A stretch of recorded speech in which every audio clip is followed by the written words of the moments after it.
औज़ु बिल्लाहि मिनश शैतानिर रजीम बिस्मिल्लाहिर्रहमानिर्रहीम रब्बिश रह ली सदरी व यस्सिर ली अमरी वहलुल उक़दतम मिन लिसानी यफ़क़हू क़ौली।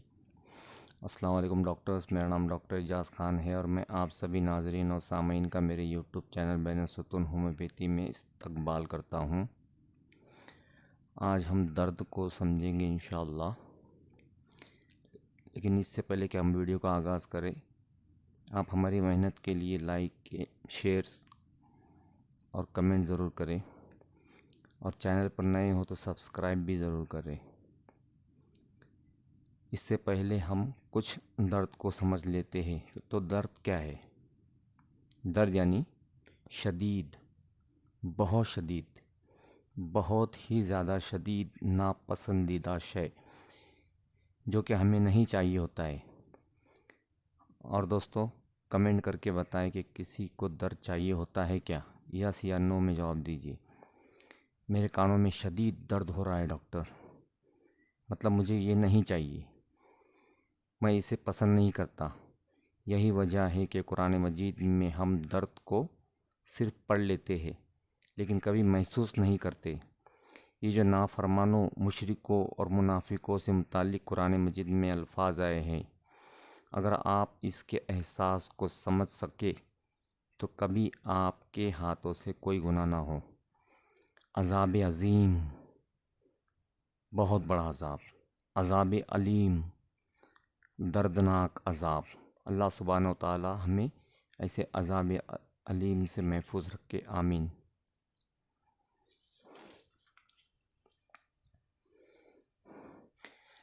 हम आधे सीसी के दर्द को, माइग्रेन को, दर्द सकीका को कॉलेज के ज़माने से पढ़ रहे हैं, समझ भी पाते हैं कि वो दर्द किस तरह का होगा, लेकिन आज तक किसी डॉक्टर को इसका एहसास नहीं हुआ होगा कि वो दर्द कैसा हो सकता है।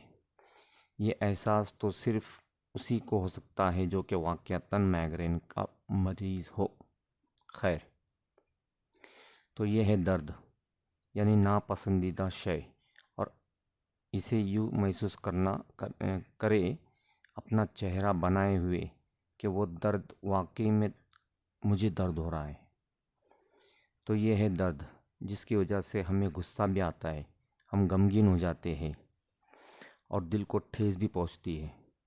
वालिद अपने माथे पर हाथ रखकर पछताते हुए, मैंने इसको छोटे से बड़ा किया, चलना भी नहीं आता था, इसे बोलना भी नहीं आता था, मैंने अपने कंधों पर बिठाकर दौड़ना सिखाया और आज वही उल्टा कर बोल रहा है मुझे।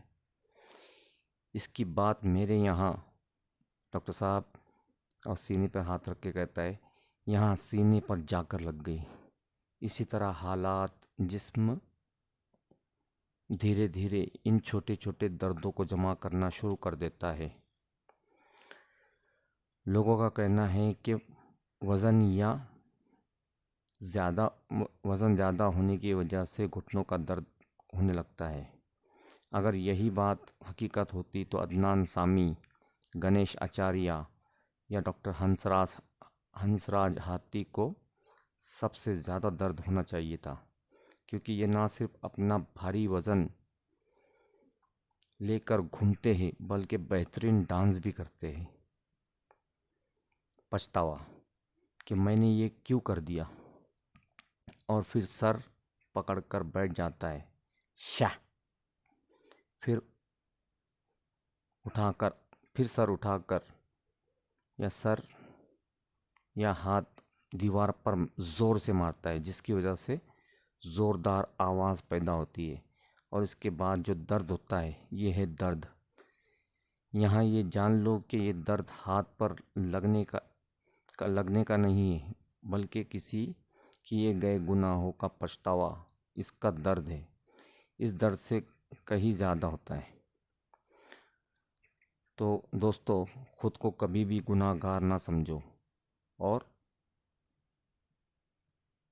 दर्द बढ़ाकर मत बैठो।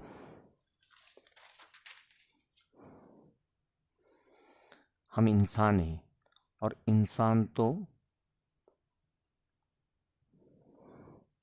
है ही गलती का पुतला। हुज़ूर अकरम सल्लल्लाहु अलैहि वसल्लम ने इरशाद फरमाया, कुल्लुकुम बनी आदम खत्ताउन व खैरुल खत्ताइन तव्वाबुन। बनी आदम की औलाद तो है ही खताकार, लेकिन इनमें से बेहतरीन खताकार तो वो है जो तौबा करते हैं और रुजू कर लेते हैं। तो गलती तो होंगी ही, लेकिन अगर हम इसको दिल से लगा कर बैठ जाए तो गए काम से। हमसे भी वीडियो बनाते हुए गलतियां होती है, ठीक है, गलती तो हुई, तौबा करो और आइंदा ऐसी गलती ना करो। हुजूर अकरम सल्लल्लाहु अलैहि वसल्लम ने इरशाद फरमाया, मोमिन एक बिल से दोबारा डसा नहीं जा सकता। अब इसका पछतावा लेकर बैठ जाता है। अब यहाँ से फिर मर्ज पनपने लगता है। इसी तरह स्टीफनेस, अकड़न, मैं चल फिर नहीं सकता, मैं अपना हाथ उठा नहीं सकता, पैर या कमर मोड़ नहीं सकता। क्यों? क्योंकि ये अकड़ गया है। बिना किसी चोट के कैसे अकड़ गया? और ये अकड़न क्या होती है? आसानी से हरकत ना करना, ऊपर के पट्टों की हड्डी को जोड़कर पकड़ लेता है, इसीलिए आसानी से हरकत ही नहीं कर पाता। इसका बैनसुतून ये होगा कि अगर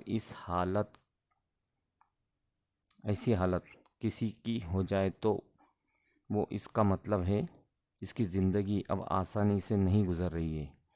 इसकी ज़िंदगी में अकड़न आ गई और इसे हर जगह से रोक दिया गया है। घर की बहू है तो ना कहीं जा सकती है और ना कहीं रहने की इजाज़त है।